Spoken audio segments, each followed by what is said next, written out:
Nouvel épisode de Mentoresse, je vous souhaite à toutes et tous la bienvenue.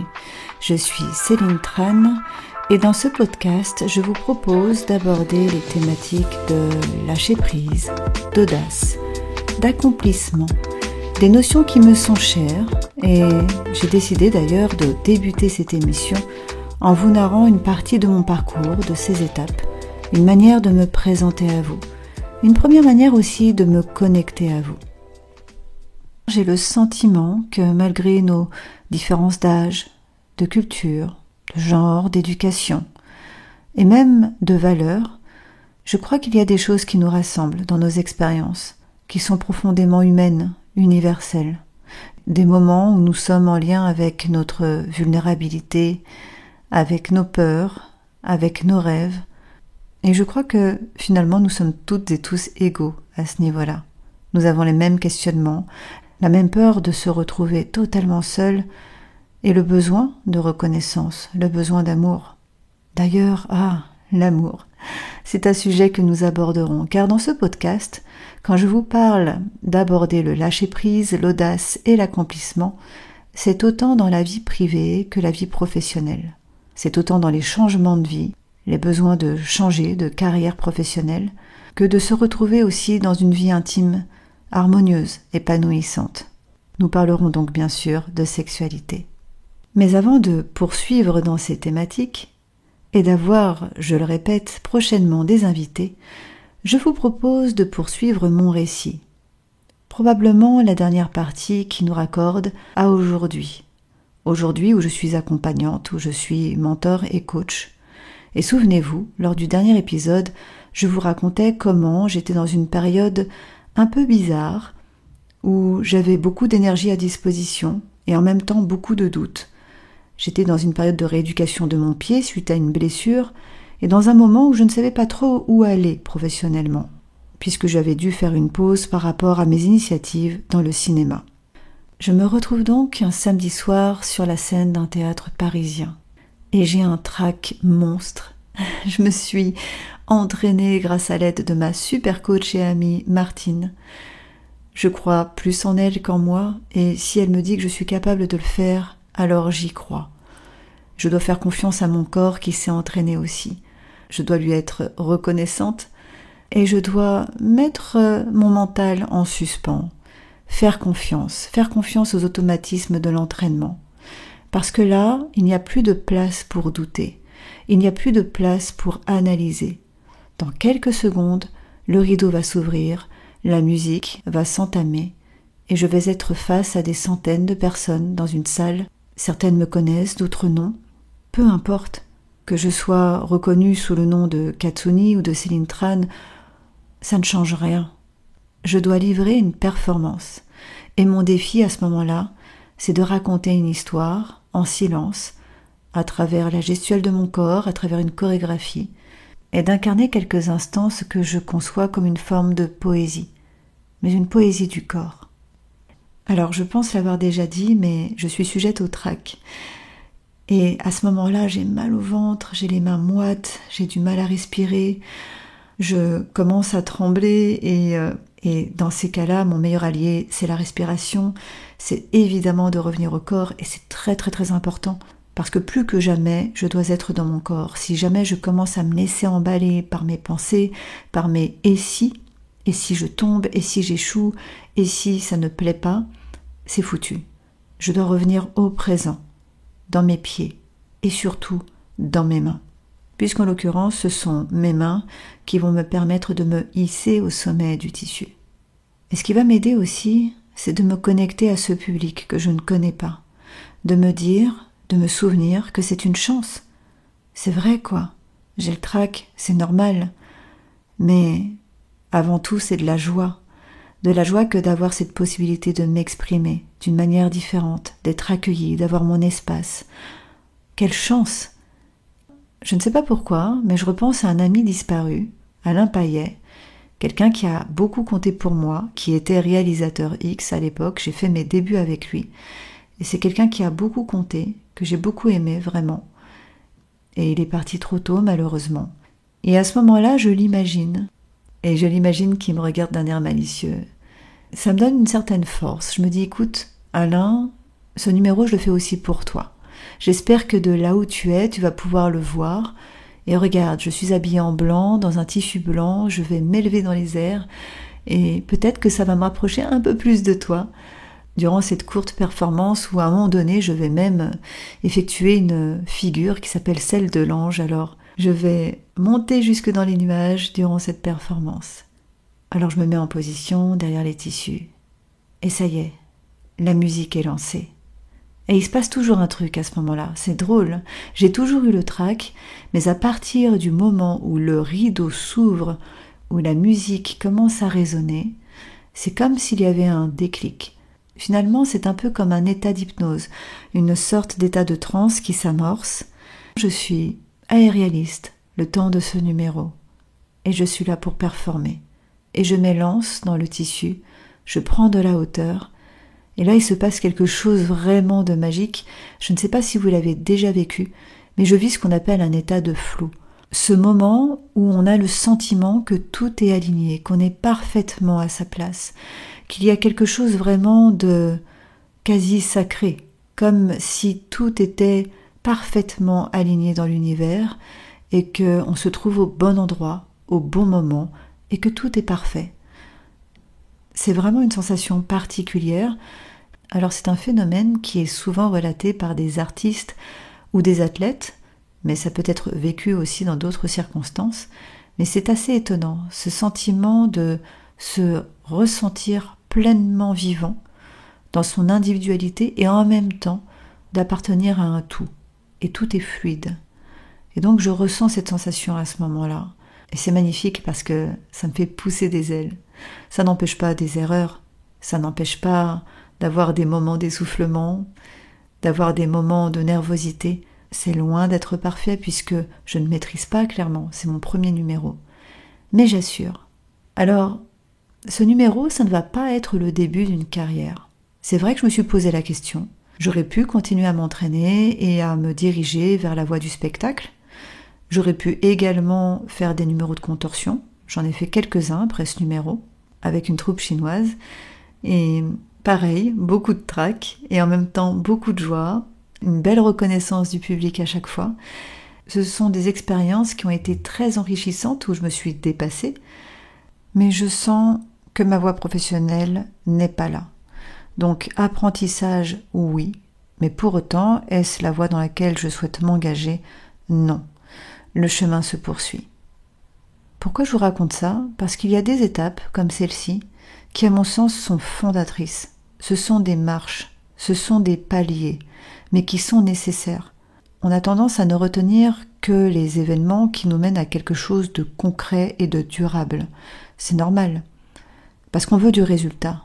Mais le résultat parfois se manifeste autrement. Ce que j'entends par là, c'est qu'au moment où je me prépare pour un numéro de tissu aérien, c'est vrai que je ne suis pas en train de préparer ma carrière, mais je suis en train de me reconstruire physiquement, mentalement. Je suis en train de me reconnecter à ma pulsion de vie, à mes ressources, à ma rage, à ma combativité. Et ça, c'est fondamental.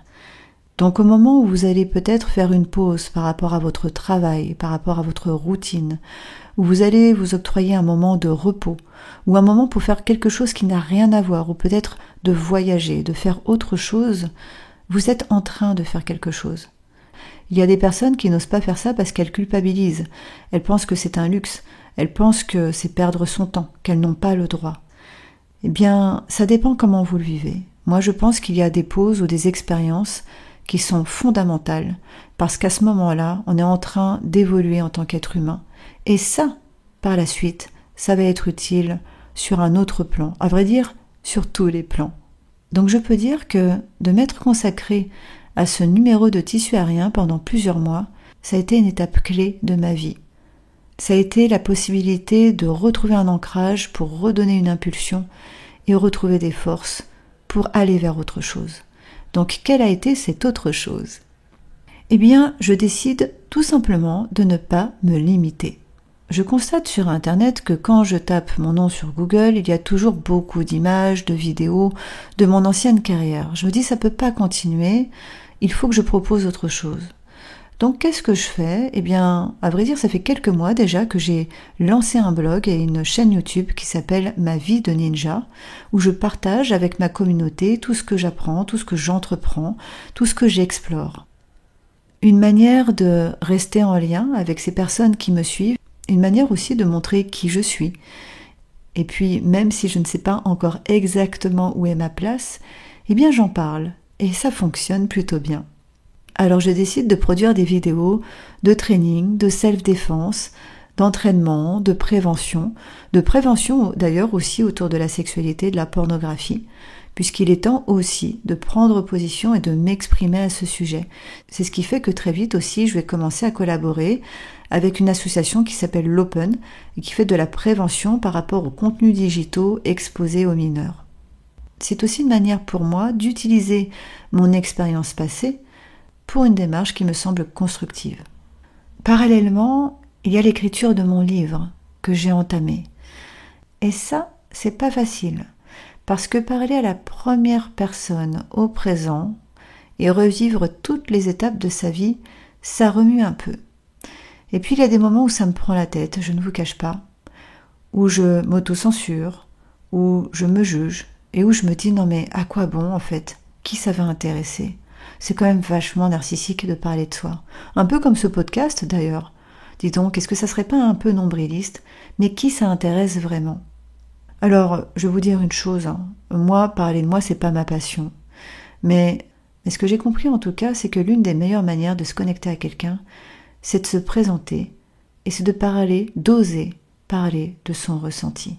Oser parler de ses doutes, de ses moments de vulnérabilité. Parce que tout ça, c'est une autorisation. Une autorisation pour l'autre peut-être de ressentir, de reconnaître davantage ce qu'il, elle ressent et de l'exprimer. Et pour moi, écrire ce livre ne dit pas que tu aimes ça, c'est ça. C'est une invitation. Ce n'est pas de dire « Regardez, j'ai fait ça, c'était génial, vous devriez faire pareil » ou « Regardez, ça c'était mal, je regrette ». Non, c'est juste de raconter un récit à la première personne avec toutes ses imperfections, avec tous ces moments d'errance, ces moments de joie aussi, de découverte, de raconter un itinéraire qui vaut ce qu'il vaut. Il n'y a pas de raison d'en avoir honte, ni de raison vraiment d'en être fier, mais c'est tout simplement une manière de se connecter, de partager. Et pour moi, c'est important de partager. Alors j'essaie de me raccrocher à ça. Et puis, les moments les plus intimes sont toujours les plus difficiles à raconter. Et c'est mon éditrice qui me le rappelle. « Dis donc, ça serait bien que tu écrives un peu plus par rapport à tes parents, ton rapport à ton père. Tu pourrais faire ça ?» Ça, c'est vraiment ce que je redoute le plus à ce moment-là. Il y a une résistance. C'est pas facile de parler vraiment de l'intimité. Alors, si vous avez lu le livre ou si vous le lisez, eh bien, sachez que cette partie-là, cette partie où je raconte ma relation à mon père, c'est probablement l'une des parties qui a été la plus difficile à écrire et pourtant, je l'ai écrite d'un jet. Ça a été aussi la plus spontanée. C'est-à-dire que j'ai eu beaucoup de résistance à l'écrire, mais à partir du moment où je me suis autorisée à la raconter, eh bien, ça a été fluide.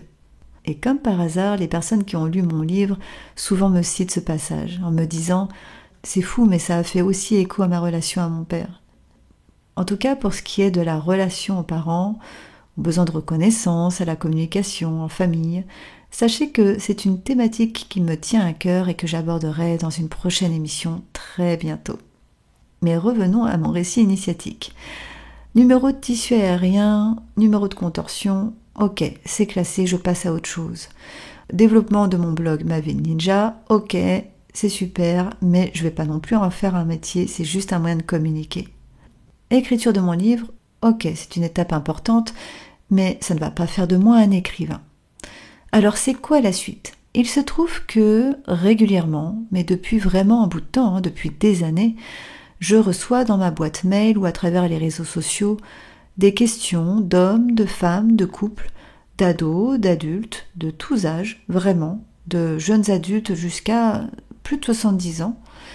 Eh bien, je reçois donc des messages, des questions de ces personnes qui me questionnent pour avoir des conseils autour de leur sexualité, mais pas que.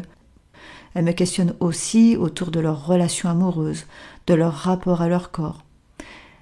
Et toujours, ce qui ressurgit, c'est ce besoin d'être écouté sans être jugé, cette autorisation. En fait, on me dit souvent, vous savez, j'ai le sentiment que vous êtes déjà passé par là, ou que vous serez en mesure de me comprendre et de ne pas me juger, parce que vous avez une expérience qui fait que je me dis que vous êtes à même de pouvoir l'entendre. J'ai déjà consulté, mais ma parole n'a pas été accueillie, et c'est pas facile de parler de soi, et encore plus de sa sexualité, parce que c'est probablement le lieu où on se sent le plus vulnérable. On se sent littéralement à nu. Et moi, à ce moment-là, je fais comme je peux. Quand j'ai du temps, je réponds aux questions, je réponds à travers mon blog d'ailleurs, mais je sens bien que ce n'est pas suffisant et que cela demande une vraie présence, un véritable accompagnement. Mais est-ce que mon expérience en tant qu'ancienne actrice X suffit ? Eh bien, j'en doute, puisque le risque, c'est de toujours m'utiliser moi comme référence, ou ce que j'ai pu voir, pour conseiller, et c'est une sacrée responsabilité que d'accompagner quelqu'un.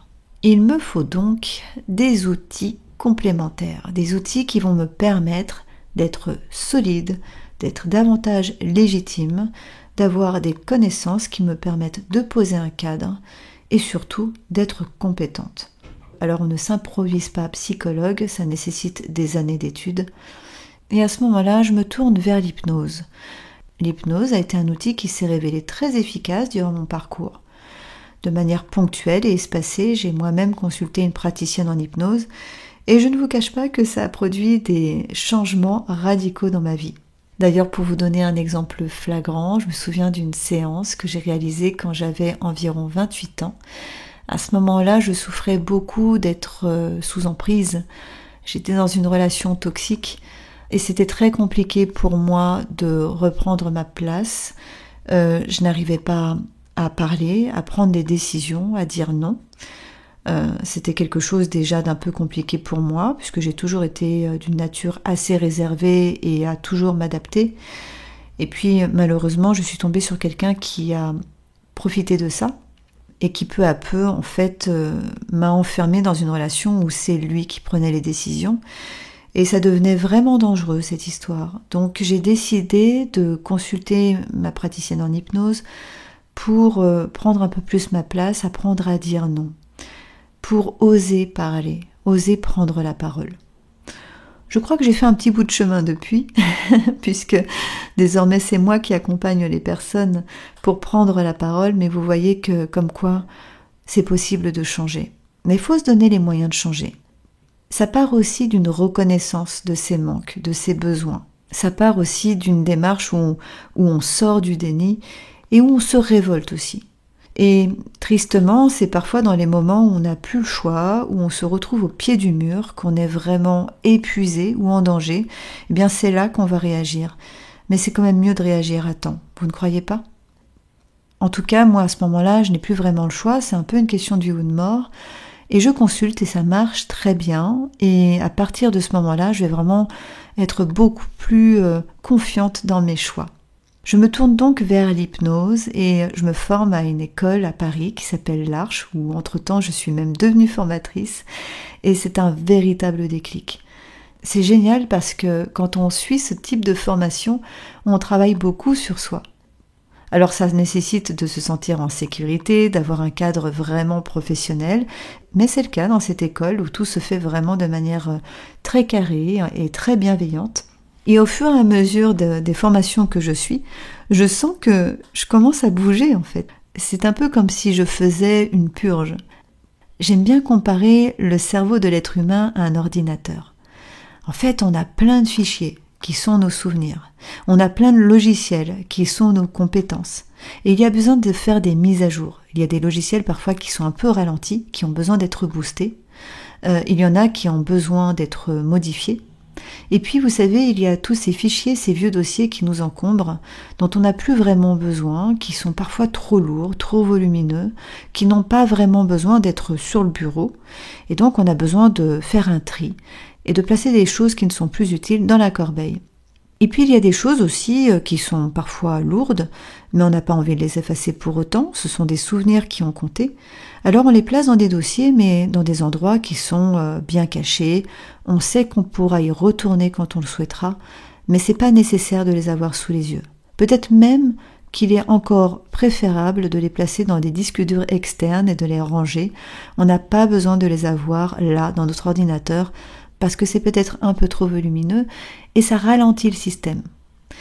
Et puis, il y a ce qu'on appelle les virus. Voilà, tous ces trucs qui vraiment sont toxiques.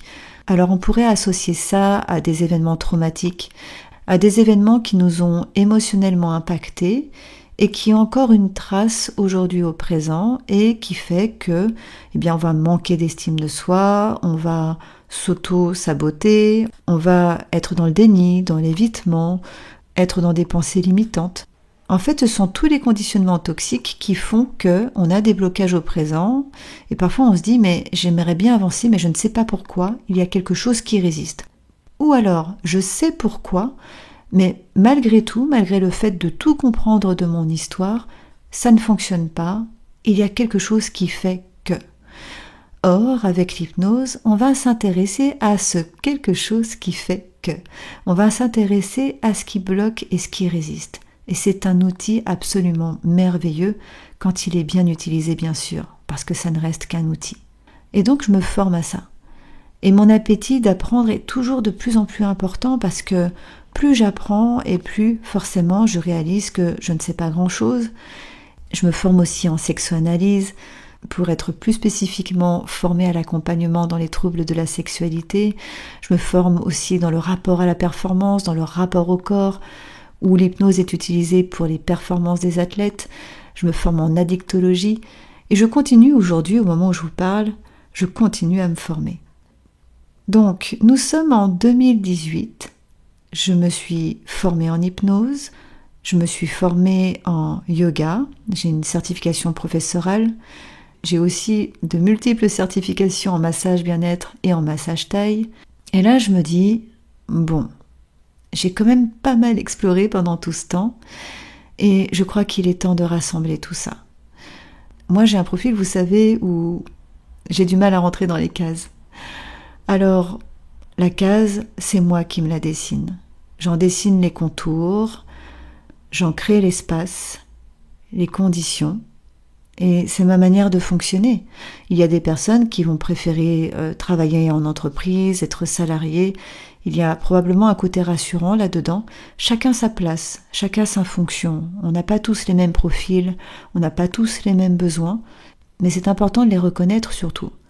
Et moi, à ce moment-là, je suis dans une reconnaissance de mes besoins, de mes capacités, de mes limites, et je me dis, voilà, pendant des années, je me suis formée, je ne savais pas encore dans quelle profession j'allais me projeter, mais là, ça y est, ça se dessine. Moi, ce que je veux, c'est d'être dans un métier où je continue d'apprendre, humainement, mais où je suis utile aussi, où j'apporte, où je transmets, où je contribue. Je veux un métier où je suis autonome, où je suis en mesure de continuer de voyager. Je veux un métier où il y a un lien avec le corps, parce que c'est central pour moi. Un lien avec le corps, la sexualité, mais pas que, l'identité aussi. Quelque chose qui fait sens. Et là, je le tiens, mon métier. C'est évident. Parce que j'ai rassemblé cette expérience, j'ai rassemblé des compétences, et en face de moi, il y a une demande qui est là, qui existe depuis des années. Toutes ces demandes de conseils, d'accompagnement qui surgissent dans ma boîte mail et sur mes réseaux sociaux. Je suis donc prête. Enfin, prête. Je ne suis jamais assez. Je ne vous cache pas qu'à ce moment-là, je me dis « Oh là là, mais et si je ne suis pas assez formée, et si je ne suis pas assez compétente, et si je ne suis pas assez légitime, et si. » Ouais, enfin, avec les si, vous savez, on pourrait écrire des centaines de milliers de films.